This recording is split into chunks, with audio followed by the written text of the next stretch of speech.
प्रिय विद्यार्थियों, मैं सनेवता देवी सहायक आचार्य राजकीय विधि महाविद्यालय कोटा से।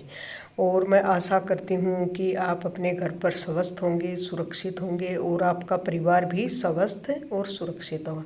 इन्हीं शुभकामनाओं के साथ आज शुरू करते हैं आज का टॉपिक पर्यावरण विधि में।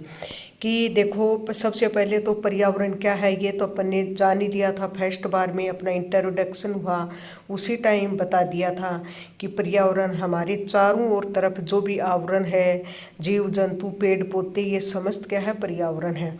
देखो, एक कहावत है, स्वस्थ शरीर में ही स्वस्थ मस्तिष्क का वास होता है।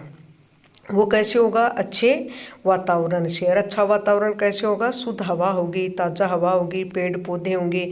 अब देखो, ये जो चित्र है दिखाई दे रहा है, इसमें कितनी हरियाली है। इतने जब अपन कभी कभी पढ़ते पढ़ते थक जाते हैं, थकान हो जाती है, उसी दौरान यदि अपन हरियाली में जाते हैं, पेड़ पौधों के नीचे गार्डन में बैठते हैं, या गाँव में रहते हैं तो खेतों में जाते हैं, मन बड़ा फ्रेश हो जाता है। फिर दूसरी तरफ ये चित्र है प्रदूषण का। देखो, फैक्ट्रियों से, उद्योगों से कितनी गंदी बदबू हवा निकल रही है। ठीक है, अपन ने विकास कर लिया, प्रगति कर ली, खूब पैसे भी कमा लिए, लेकिन धीरे धीरे धीरे ये मीठा जहर है जो कि शरीर के अंदर जा रहा है और जो कि बहुत ही ज़्यादा फेफड़ों को संक्रमित, टीबी है, अस्थमा है, फेफड़े सब डैमेज हो रहे हैं। तो पर ये आगे चलो, ग्लोबल वार्मिंग, वनों की कटाई, वायु, जल और प्रदूषण के अन्य रूपों में तेजी से वृद्धि जो हो रही है, पर्यावरण और इसके जीवित प्राणियों के लिए बहुत ही बड़ा खतरा है। व्यक्तियों द्वारा की जाने वाली गतिविधियों के ढेर के माध्यम से पर्यावरण का क्षरण मनुष्य, पौधों और जानवरों सहित सभी जीवित प्राणियों के स्वास्थ्य के लिए हानिकारक है। अपन सब जानते हैं न कि केवल एक जो कि प्रदूषण है और जो कि पेड़ पौधों को अपन काट रहे हैं, किसी भी प्रकार का प्रदूषण हो, वायु हो, जल हो, ध्वनि हो, न केवल मनुष्य के लिए बल्कि जीव जंतु पेड़ पौधों सभी के लिए ही हानिकारक है।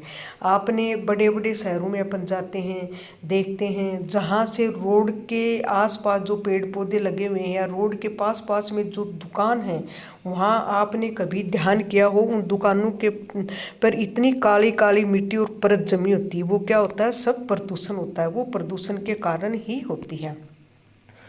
पर्यावरण की रक्षा करने की अवधारणा को मौलिक दर्जा दिया गया है क्योंकि स्वच्छ पर्यावरण के लिए मानव स्वास्थ्य को बढ़ावा देना आवश्यक है और सभी को स्वस्थ पर्यावरण का अधिकार मिलता है।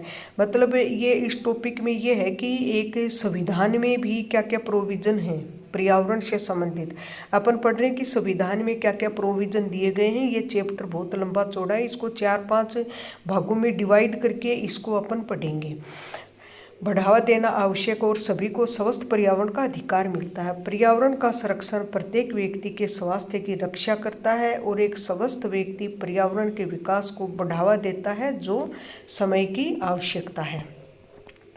एक ऐसे वातावरण में रहना जो प्रदूषण मुक्त वातावरण प्रदान करता है न केवल एक बुनियादी मानव अधिकार है बल्कि मानव गरिमा को भी बढ़ाता है।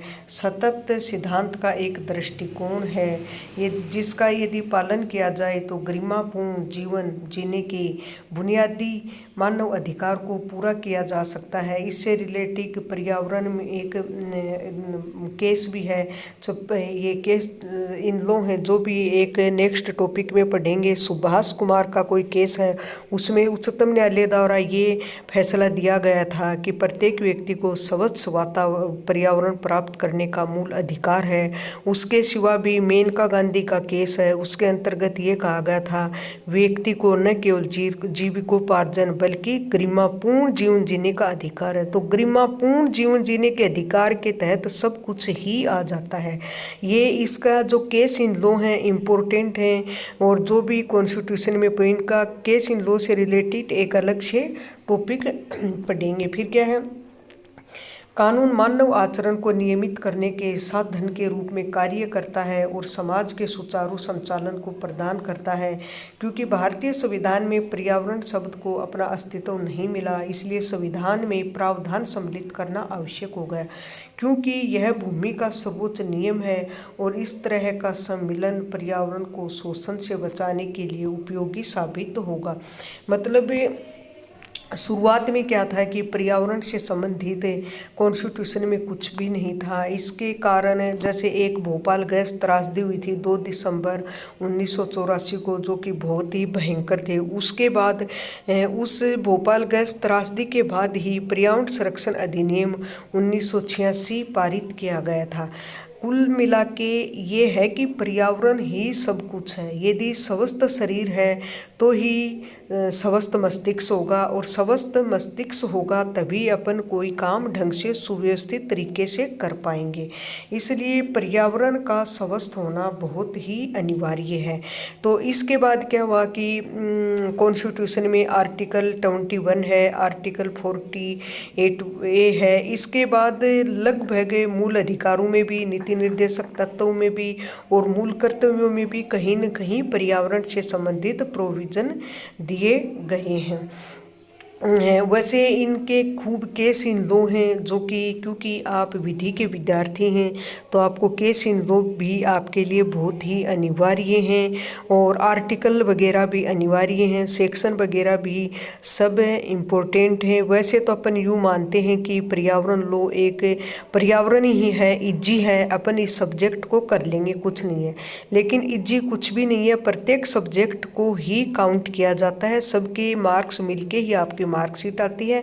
तो पर्यावरण का जो सब्जेक्ट है ये अपने स्वास्थ्य की दृष्टि से, शारीरिक मानसिक दृष्टि से बहुत ही इम्पोर्टेंट है। इस सब्जेक्ट को बड़े ध्यान से अच्छे से पढ़ना है।